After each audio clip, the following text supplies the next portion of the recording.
이번 설 명절 여러분 많은 음식 또 가족들과 함께하는 좋은 시간 보내시고 계신가요?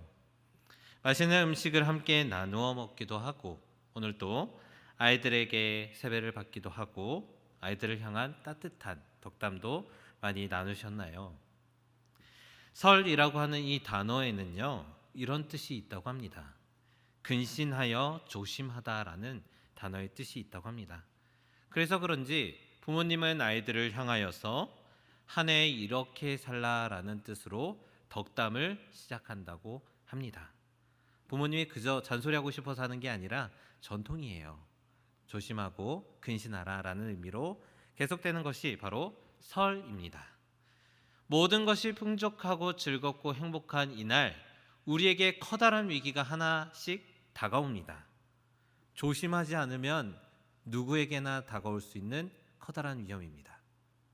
덮어놓고 먹다 보면은 소화불량으로 인해서 몸이 힘들어진다라는 이야기를 우리가 알게 됩니다. 그러니 우리는 식탁 앞에서 어떻게 식사를 해야 될까요? 조심히 또 이 식탁을 마련해 주신 분께 감사하는 마음으로 식사를 하게 됩니다. 모든 것이 풍족하고 모든 것이 좋은 이 식탁 앞에서 커다란 위기가 하나 봉착된 내용이 바로 오늘 고린도전서의 내용입니다.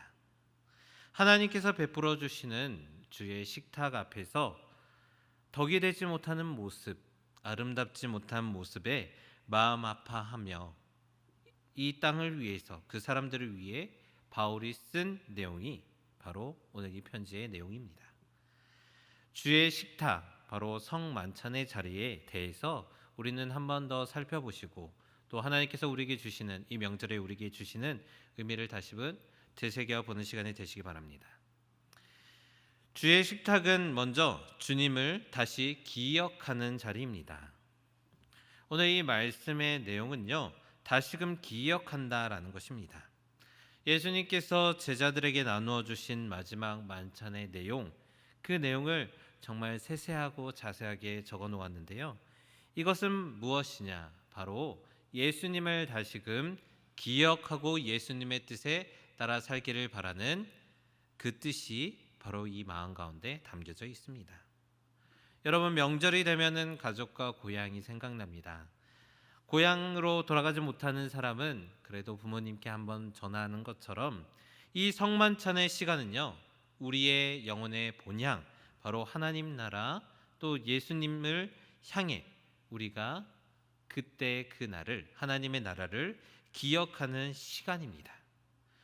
초대교회 12사도들에게 예수님이 가르쳐 주신 내용을 그들이 잘 요약해서 쓴 책이 디다케라는 책이 있습니다.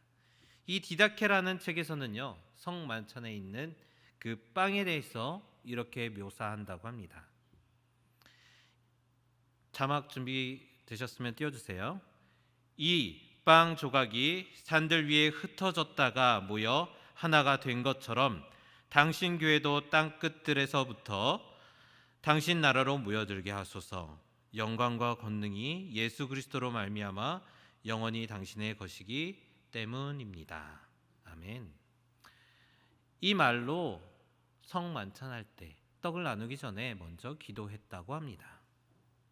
이 말의 뜻은요, 빵 조각이 산들 위에 흩어졌다가 모이는 것, 바로 나달들이 야산에 들판에 널리 펼쳐 있던 이 나달들이 한데 모여서 빵 덩어리가 되는 것처럼 지금 세계 만방에 흩어져 있는 교회가, 그리스도인들이 종말의 하나님의 나라를 향해 함께 모이기를 바라는 기도입니다. 이 내용은요, 마치 명절이 되면 우리가 가족들이 있는 곳에 한 곳에 모여서 또 그곳에서 사랑을 나누듯이 하나님을 믿는 그리스도인들이 한데 모여 한데 하나님의 나라를 꿈꾸는 것, 그것이 바로 주의 성찬 앞에서 이루어지는 일이다라는 것을 우리에게 알려줍니다. 사랑하는 여러분, 매년 돌아오는 명절의 고향을 생각하듯이 우리가 준비하게 될 성만찬, 그리고 성찬의 앞에서는 하나님께서 우리에게 주시는 이 본향의 땅, 하나님의 나라를 생각하는 땅, 하나님을 믿는 그리스도인의 공동체가 한데 모이는 그 시간이라는 것을 늘 기억하시며 살아가시는 여러분들 다 되시기 바랍니다. 두 번째로, 주의 식탁은 주님의 사랑이 나누어지는 곳입니다. 불과 몇 년 전 우리는 사회적 거리두기로 인해서 함께 잘 모이지 못했습니다. 어떤 때는 일부의 사람들만 모이기도 하고요, 어떤 때는 아예 모이지 못하고 가족끼리만 모이라고 할 때도 있었습니다. 그때 어떤 현수막은 이런 현수막이 있었습니다. 추석이었는데요, 불효자는 옵니다라는 현수막이었습니다. 사회적 거리두기를 하기 때문에 고향에 가지 말라라는 그런 메시지를, 불효자는 추석 때만 되면 와서 병을 가지고 오거나 아프게 한다라는 그런 뜻을 이야기하기도 합니다. 그때에 사람들의 공감을 받았던 최후의 만찬, 이 만찬의 그림은 바로 이와 같습니다. 이 그림을 보시면은요, 좀 특별하시죠? 최후의 만찬의 자리에 예수님 혼자 앉아 계십니다. 그리고 예수님의 제자들은 다 어디 있을까요? 각자의 집에서 핸드폰을 켜든 컴퓨터를 켜든지 간에 자기의 얼굴을 가지고 예수님과 대화를 하며 식사를 합니다. 따로 떨어져 있는 이 식사의 자리인데, 여러분, 우리가 원래 알고 있던 최후의 만찬과 이 그림과 다른 점은 우리가 한눈에 알아보지만 같은 점은 혹시 여러분 찾으신 부분이 있으실까요? 어떤 부분이 좀 같을까요? 같은 부분은 바로 먹는다입니다. 식탁에서 먹는다. 네 집 식탁이든 내 집 식탁이든 어느 식탁이든 먹는다입니다. 서로 떨어져 있지만 함께 먹는다라는 것을 기억하고 기념하고 그것은 변하지 않는다라고 이야기합니다. 오늘 말씀 24절에서 25절의 말씀을 우리 함께 읽도록 하겠습니다. 축사하시고 떼어 이르시되 이것은 너희를 위하는 내 몸이니 이것을 행하여 나를 기념하라 하시고, 식후에 또한 그와 같이 잔을 마시고 이르시되 이 잔은 내 피로 세운 새 언약이니 이것을 행하여 마실 때마다 나를 기념하라 하셨으니. 아멘. 아까 전에 그림에서와 같이 성찬의 핵심은 바로 떡을 나누고 잔을 나누는 겁니다. 떡과 잔을 나누면서 그 일 가운데에 예수 그리스도의 그 마지막 말씀을 기억하는 것입니다. 예수님께서 떡과 잔을 나누었던 그때의 모습을 제자들이 끊임없이 재현하면서 끊임없이 오늘날까지 우리에게 이어지는 것은 바로 우리의 일상 가운데 하나님을 늘 기억하라라는 것을 알려주고 있습니다. 초대교회 교인들은요, 사람들이 함께 모일 때마다 같이 식사를 했다고 합니다. 같이 식사를 했다고 해서 그것이 성만찬이 되는 것이 아닙니다. 성만찬은 그들이 식사를 하고 난 뒤에 떡과 잔을 따로 나누는 그런 성찬의 시간, 그 시간이 바로 성만찬의 시간이었습니다. 이 시간 가운데는요, 하나님께서 우리 모두가 느끼는 이 배고픔 때문에 성만찬의 의미를 잘못 깨닫게 하지 않기 위해서 먼저 식사를 하고 난 뒤에 성만찬을 나누도록 하셨습니다. 성찬의 본래적 의미는 사랑입니다. 예수님께서 말씀하여 주셨듯이 너희를 위하여 주는 내 몸이다 라는 이 말씀은 예수님의 십자가 사건을 통해서 우리를 위해 살을 찢겨주시고 피를 흘려주신 이를 기억하는 것이다 우리에게 말씀하십니다. 자기의 생명, 자기의 핏방울 하나하나, 모든 핏방울을 인간을 위해 베풀어 주셨던 것처럼 우리 그리스도인들이 이 예수님을 기념하고 기억하고 예수님을 따라 예수님을 사랑하며 살기를 결단하는 시간이 바로 성만찬 앞에서의 시간입니다. 예수님의 피로 세워진 그 언약을 깨닫기 위해서 우리는 성만찬 또 성찬의 자리 앞에서 우리가 가장 먼저 해야 될 것이 있습니다.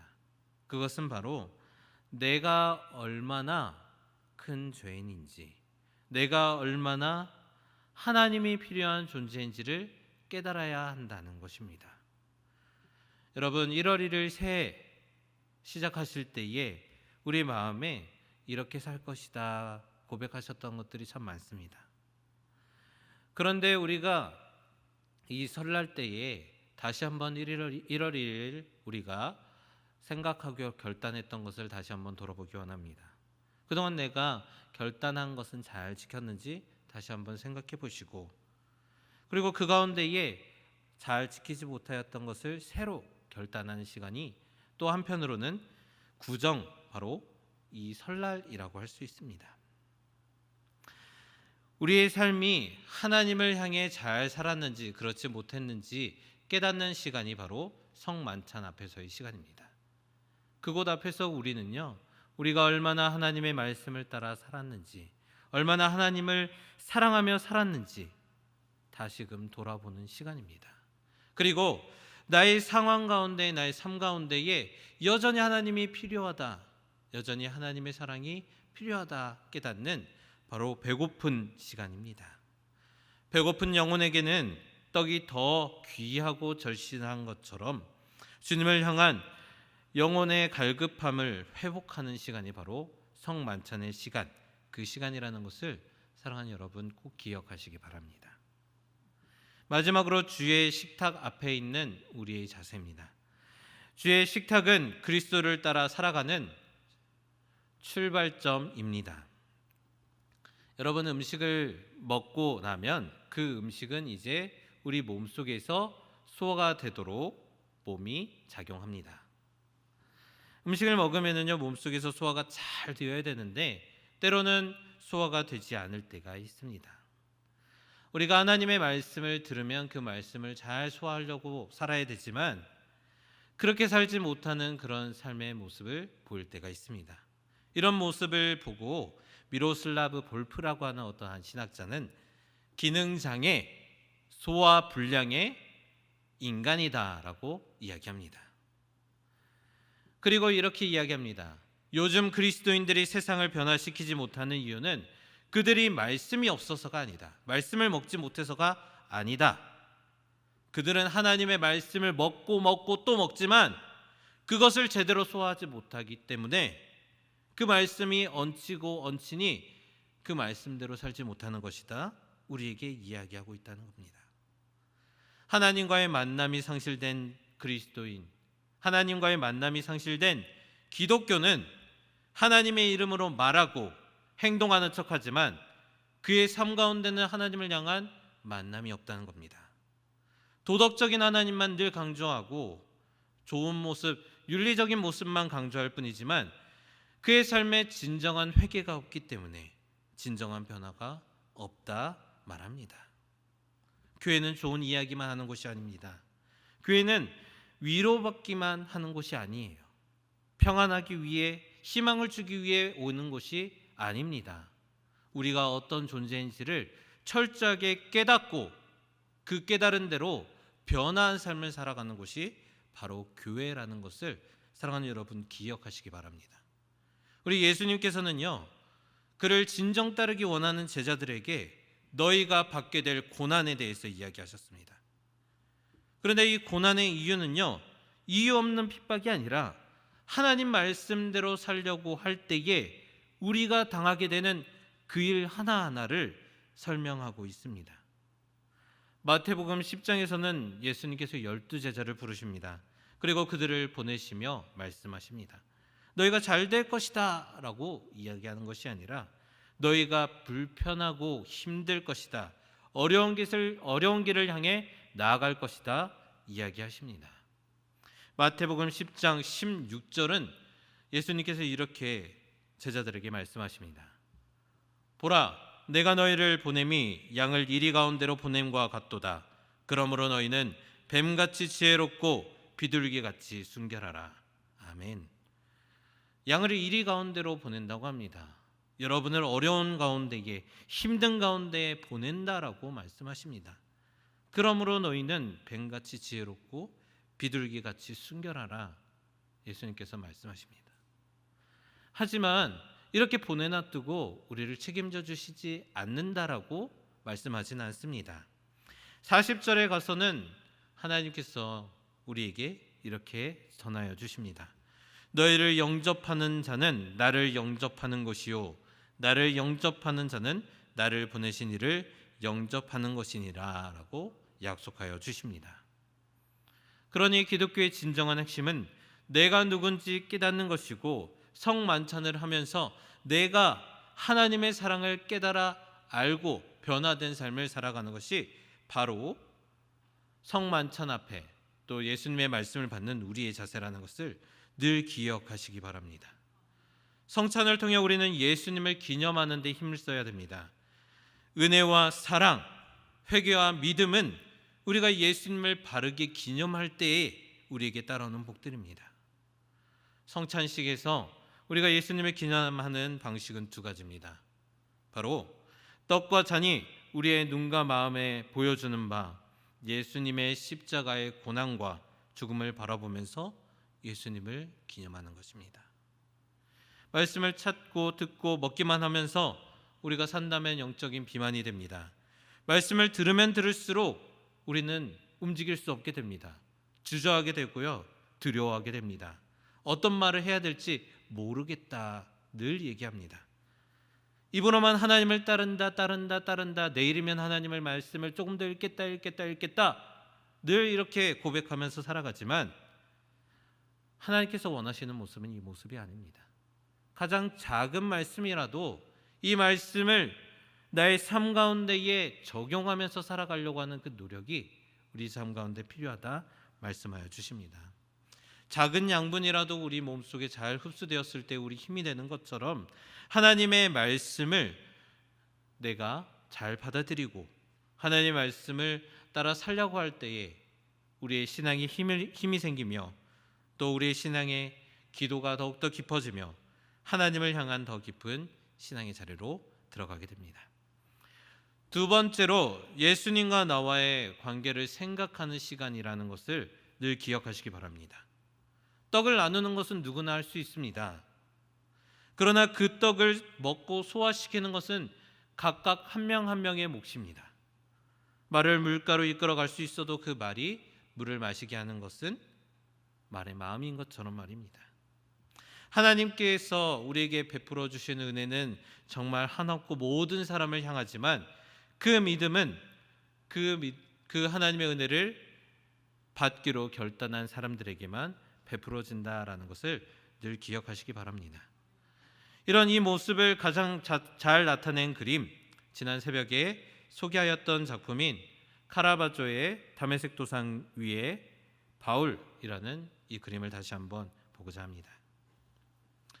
이 그림에는 세 가지 대상이 나옵니다.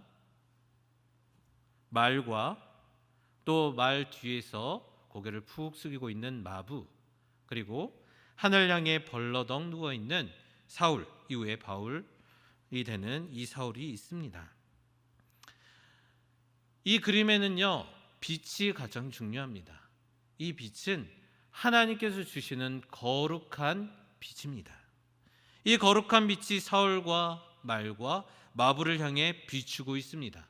우리 모두를 향해 비추는 이 거룩한 빛이 있지만 그 빛을 온전히 바라보고 두 팔을 벌리는 것은 눈을 감고 있는 사울밖에 없습니다. 우리에게 베풀어 주신 하나님의 은혜의 빛을 우리가 외면하고 땅만 쳐다보고 살아간다면 우리는 우리 삶 가운데 계속해서 불평과 불만만 가득합니다. 하나님의 은혜로 온전히 깨닫지 못하는 그런 삶이라는 것을 늘 기억하시기 바랍니다. 하지만 비록 눈은 멀었지만 주님을 향해 두 팔을 벌려 주님 어서 나에게 오시옵소서 고백하는 이 사울처럼 주님을 향해 나아갔을 때에 사울이 그의 삶이 그의 모든 것들이 변하였던 것처럼 우리 삶도 변하는 것임을 늘 기억하시기 바랍니다. 사랑하는 여러분, 성만찬의 의미를 우리 한번 살펴보았습니다. 오늘 이제 집으로 돌아가셔서 내일 아침 떡국을 마주할 때에 예수님의 성만찬의 자리를 한번 생각해 보시기 바랍니다. 예수님께서 나를 위해 지키셨던 이 사랑의 모습을 생각해 보시고 또한 이 떡국을 소화시키면서 이 떡국이 얹히지 않게 기도하는 게 아니라 이 떡국이 나에게 잘 소화되는 것처럼 나도 하나님의 말씀을 잘 소화시키는 그런 믿음의 사람이 되게 해 주시옵소서. 이렇게 느끼며 또 생각하시며 또 결단하시며 나아가시는 여러분들이 다 되시길 주님의 이름으로 축복합니다.